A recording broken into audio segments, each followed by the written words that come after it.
Concupiscence ou espérance, Maître Alice Bouzier.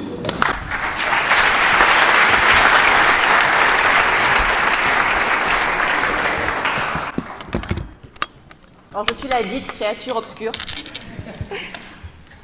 Alors, mesdames, messieurs, je dois dire que je ne m'y attendais pas. Convoquer le diable à un événement comme celui-ci, vous en conviendrez, c'est particulièrement risqué. Alors aujourd'hui, je voudrais rendre hommage à votre grand respect de votre fameux principe du contradictoire, sans lequel, clairement, je ne serais pas là aujourd'hui. Bon, vous connaissez ma fonction, de toute façon, ne vous attendez pas à ce que je vous dise des choses agréables. Tous ici, vous vous attendez à ce que je me réjouisse du procès que vous faites à ce que vous qualifiez de Dieu. Je dis bien ce que vous qualifiez parce que, où est-il aujourd'hui ? Je ne le vois pas dans le box des accusés. Alors, est-ce un procès par défaut que vous comptez organiser ? Est-ce un procès virtuel que vous comptez faire ? Un procès à une personne virtuelle ? Je vais vous dire, moi, pourquoi il n'est pas là. Et je vais vous dire quel est le sens de ce procès. Alors, j'ai d'abord pensé, ils sont à l'ère de l'intelligence artificielle, de la mondialisation, de la digitalisation, des réseaux sociaux. Leur monde fourmille d'internautes et c'est un jeu en ligne qu'ils comptent organiser. Mais où sont les ordinateurs ? Où sont les internautes ? Nulle part. Donc ce n'est pas cela. Mais rassurez-moi, vous êtes peut-être dans un scénario à la Harry Potter ? Non, ce n'est pas possible, ce serait beaucoup trop mécréant. À moins que vous n'ayez voulu me tendre un piège, vous moquez de moi. Vous vous êtes dit, le diable va être en joie, il va arriver triomphant, persuadé que nous sommes assez stupides pour faire le procès de son rival, ce que vous appelez le bien. Et vous aviez prévu de me ridiculiser. Et par là même de faire le procès du diable. Eh bien, on va voir. À moins que vous ne soyez vraiment sérieux, sincère, et que vous ne projetiez vraiment de faire le procès de ce que vous qualifiez de Dieu. Alors c'est vrai que je devrais m'en réjouir, effectivement. Mais en fait, non. Parce que mon plaisir est ailleurs dans ce procès. Parce que ce procès va me permettre de faire exploser ce que vous appelez le mal. Ce procès va me permettre de vous mettre définitivement face à votre solitude et à votre sentiment tragique de la vie. Parce que ce Dieu, qui n'est pas là aujourd'hui, il est le produit de vos peurs, de vos angoisses, de vos interrogations métaphysiques. Il s'agit d'un mythe, d'un imaginaire destiné à répondre aux questions que vous vous posez. Vous avez toujours essayé de vous rassurer en vous créant des dieux. Je dois dire que je regarde vraiment ça en riant. Comment pouvez-vous être aussi sûr de pouvoir faire le procès de Dieu ? Tournez-vous plutôt vers l'histoire des religions, vers l'histoire des mythes, vers les écrits de vos anthropologues. Vous y trouverez les réponses les plus variées à vos interrogations.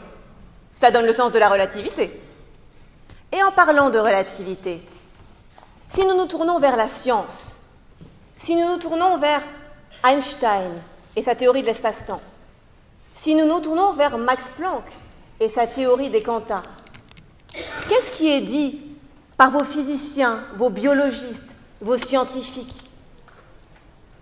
Que le monde est vide, que la matière elle-même est du vide quantique.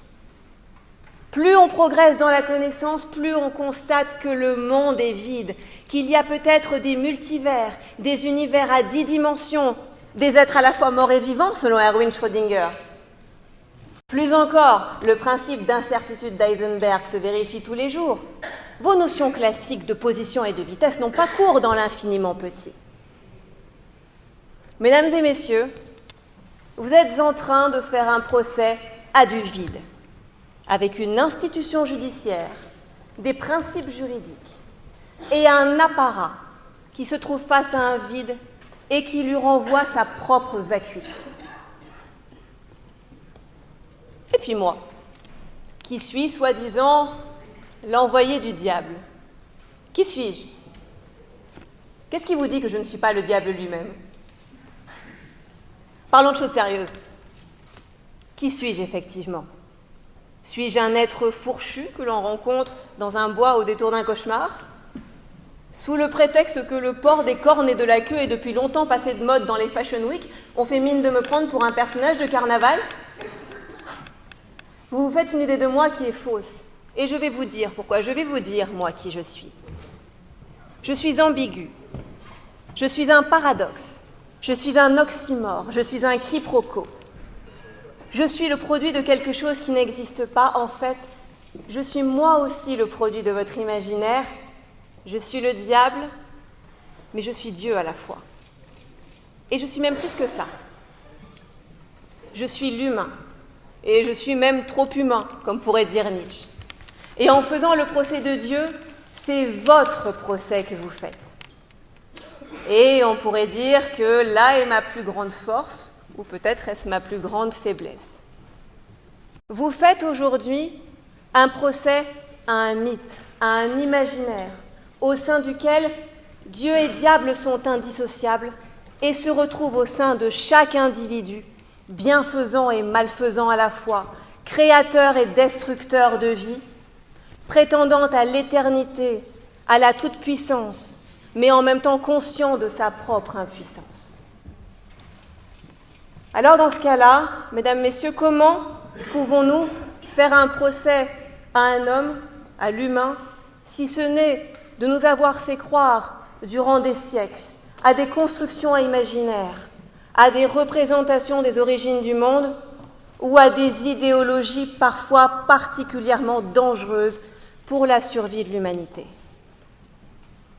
À moins que vous ne fassiez le procès d'une humanité capable de transférer son intelligence dans une intelligence artificielle pour le meilleur et pour le pire.